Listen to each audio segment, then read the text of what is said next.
السلام عليكم ورحمة الله وبركاته. ازيكم عاملين ايه؟ منورين دايما قناة يومك اجمل مع ام فارس. طبعا انا جايه النهارده في فيديو مش طبخ ولا اي حاجه خالص. انا في الحقيقه كنت مبسوطه قوي النهارده عشان جايلي هديه من اعز الناس يعني. والهديه دي فرحتني قوي، فكنت عايزه افرحكم كده زي ما انا فرحانه بالظبط. تفتكروا بقى نوع الهديه اللي جايلي دي ايه؟ طبعا كل واحدة فينا وكل ست بتبقى دايما عندها دايما حاجات حلمها ان هي تجيبها. فانا كنت اول ما بدأت شغلي يعني كده كنت بادئه بالحاجات الصغيرة، وبعد كده بكبر الشغل بتاعي وبجيب الحاجة مثلا الاكبر اللي بستخدمها او اللي انا محتاجاه. تعالوا بقى اوريلكم الهدية اللي جاتلي علشان بجد انا مبسوطة قوي. بسم الله الرحمن الرحيم. تعالوا بقى نشوف كده الهدية ايه. عجان هايبر. انا كان عندي العجان بس كبرنا بقى، جبت بقى الاكبر، كان عندي ال5 لتر بس كان صغير على شغلي قوي. فانا جايلكم النهارده بقى بريفيو عن العجان الهايبر بلس. بجد ناس كتير بتشكر فيه قوي، وهعمل لكم كل حاجه عنه، مميزاته وعيوبه برضو، واوري لكم الحله بتاعته وكل حاجه عنه. فبجد جميل قوي. وانا كان عندي العجان كنود بس كان صغير، انما الوقت كبرت بقى جبت ال7 لتر. كان جوزي كمان كان نفسه يجيب له اكبر بس هو جه بقى كده بظروفها يعني. بسم الله الرحمن الرحيم. نفتحه سوا بقى. طبعا هو جانو زي ما انتم عارفين، معروف جدا باسمه هايبر 1200 واط و7 لتر. هايبر. بسم الله الرحمن الرحيم.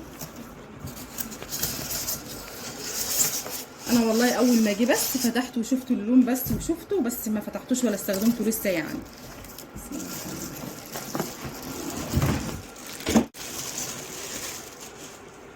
شايفين؟ هايبر جانو. الساعة 7 لتر. ودي الزرار ده اللي بيرفع لي العجان لفوق عشان اقدر استخدم الحلة بتاعته اهو. بسم الله الرحمن الرحيم. وطبعا في اداة سرعة 2 3 4 5 6 سرعات. العجان 6 سرعات. وحيد الجديد والاصدار القديم ان ده مفهوش حاجتين اتنين. الاصدار الجديد بيبقى فيه لمبه ليد ويبقى فيه الغطا علشان منع للطرطشه وكده. فهو جوزي ما كانش عارف الفرق يعني، فهو اشتراه وطلبه على طول واشتراه، فما كانش يعرف يعني.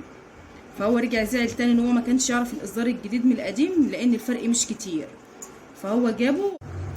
فعندي هنا بقى المخفق والمضربين الاتنين او الخطافين زي ما بتسموهم يعني. اول حاجه ده مخفق البيض او الكريمه، بتاع البيض او الكريمه استلس اهو.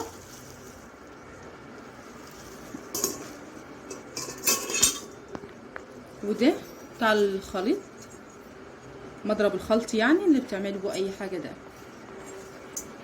ودي مضرب العجن، اي معجنات او اي دقيق الخطاف ده بتاع العجن. طبعا الحله دي 7 لتر. مش معنى ان هي 7 لتر يعني ان هي تاخد 7 كيلو دقيق ولا حاجه، لا، هي بتاخد اقصى حاجه 1.5 كيلو دقيق، ولو حط عليه خليط مثلا نص كيلو. انما لو مثلا دقيق بس يعني الدقيق باي خليط تضيفيه عليه 2 كيلو، ما بتاخدش اكتر من 2 كيلو بس.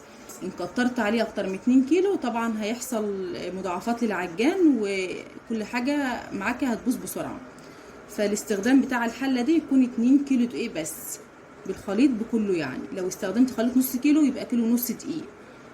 كيلو دقيق وكيلو خليط يعني زي ما انت فهماني بقى كده. زيت سمنه اي حاجه، الخليط نص كيلو على كيلو ونص دقيق يعني. اهم حاجه الحله بتاخد 2 كيلو بس. العجان زي ما قلت لك بنرفع من هنا، نرفع الغطا وبنرمي من هنا كده ننزل الغطا تاني. في 6 سرعات، بيبدأ من السرعة البطيئة لحد 6 سرعات، السرعة العالية آخر حاجة. ايه تاني بقى عنه؟ انا هقول لكم بقى مميزاته وعيوبه. هقول لك بقى ازاي تستخدميه. طبعا اول حاجه برفع راس العجان كده، وبعد كده بتشوفي عايزه تستخدمي انهي مضرب او انهي قطعه فيهم، وبعد كده عشان تشوفي بس انزلي يا روضه شويه. بعد كده له فتحه كده بيتعلق فيها المضرب، وبعد كده تجيبي الحله او تحطي الحله الاول بالمكونات اللي فيها. انا بس بوريكم بس كده عشان تبقوا شايفين. وبعد كده اضغط تاني هنا على المفتاح بتاع راس العجان، وبعد كده اظبطه. طبعا المشكله اللي فيه ان هو فعلا مفيهوش غطا يعني منع للطرطشه يعني وكده. فانا ببدا بالسرعه البطيئه الاول علشان الطرطشه، وبعد كده بزود السرعه واحده واحده زي ما انت عايزه اهو زي ما انت شايفه كده.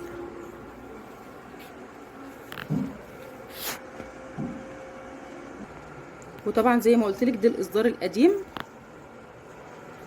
وفي اكبر من كده. مش معنى ان هو مكتوب عليه 7 لتر يبقى بياخد 7 كيلو دقيق، كلنا يعني فاهمين الحته دي. فانا ان شاء الله يعني بجد كان ده حلم عمري. العيوب بتاعته بقى ان لو لا قدر الله لو حصل له اي تلف يعني، ولا اي جيت تصلحيه في اي مكان ملوش قطع غيار، لان هو سعودي. فلا اما تصلحيه يعني خارج الضمان، او لا اما ترجعيه السعوديه تاني او تجيبوا له قطع من السعوديه. انما لحد دلوقتي هو ملوش قطع خالص في مصر لان هو سعودي. دي اول عيب من عيوب العجان. تاني عيب بقى من عيوب العجان ان المضرب ده خفيف شويه. شايفين قطعه منه بلاستيك فخفيف، والسمك بتاعه رقيق. انما بقيه المضارب شايفين السمك بتاعها ما شاء الله، سمكها زي ما انتم شايفين كده مش رقيق بالنسبه للمضرب ده. فعشان كده عيبه في كده بقى. انما تقدري انك تحافظي عليه وان شاء الله يكمل معاكي يعني. فعايز المحافظه لانه هو خفيف شويه. دي تاني عيب من عيوب العجان. تالت عيب من عيوب العجان جانو حاجه ما اخترعوهاش يعني الا بقيه العجانات التانية موجوده، ان مفيش هنا اماكن للشفشق الخلاط او الكبه او المفرمه. ملوش اي قطع بس غير حله العجان بس. ده برضو بيسموه عيب من عيوب العجان. رابع بقى وخامس عيب هما شبه بعض بالظبط العيبين الاتنين، ان الحله بتاعته زي ما انتم شايفين صغيره.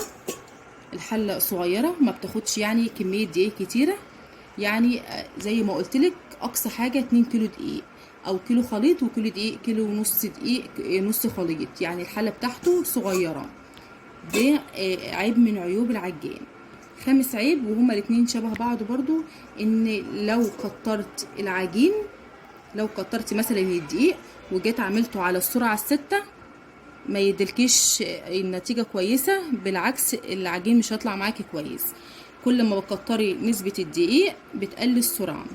انما عكس العجانات التانية كل ما بتكتري كميه الدقيق بتزودي السرعه.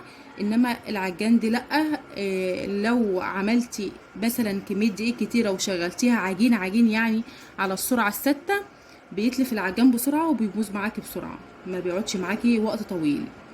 انما بقى عشان تحافظي لازم تعملي كميه دقيق مناسبه وكميه عجين تكون مناسبه، لان في عجين بيعوز السرعه العاليه.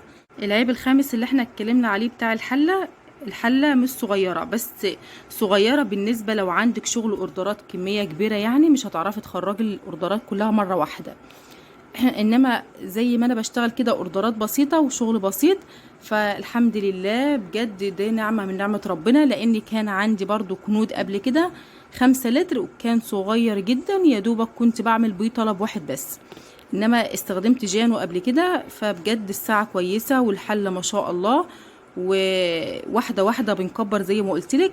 فانا كنت بادئه الاول بمضرب يدوي، وبعد كده جبت عجان كنود، وبعد كده جبت الجانو فالحمد لله فضل ونعمه من الرحمن ان كل مره يعني بنجيب الاكبر وبنجيب الاحسن وبنعرف يعني.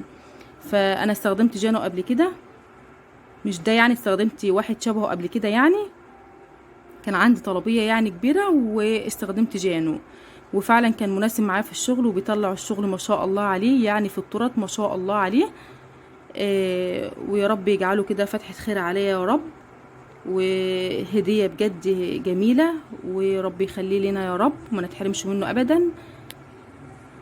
انا بنصح اي عروسة لما تيجي تجيب في جهازها يعني تجيب جهاز جانو، لان والله انا مش واخده فلوس على الكلام اللي انا بقوله ده، ولا طالعه اعلان ولا شهر يعني، لا بس جد هو انا جربته ويستحق ان انا اقول عليه كده، لان انا استخدمته وعرفت ان هو كويس يعني. فانا بنصح اي عروسه تجيبه في جهازها لانه هو كويس. والاصدار الجديد طبعا تجيبيه علشان الغطا بتاعك منع للطرطشه يعني. والسعر بتاعه طبعا كويس جدا في السعودية يعني، انا بجد مش عارفة تمنه، كويس جدا وكويس في الشغل، والخامات بتاعته ما شاء الله عليها متين ما شاء الله. ولو عندك اي استفسار او اي معلومة حابة تستفسري بيها ابعتيلي كده رسالة وانا ارد عليك على طول. يا رب يكون فيديو النهارده عجبكم واستفدتوا بيه، وما تنسوش اللايك والشير للفيديو وتفعلوا زر الجرس علشان اي فيديو جديد ينزلكوا على طول. السلام عليكم ورحمة الله وبركاته.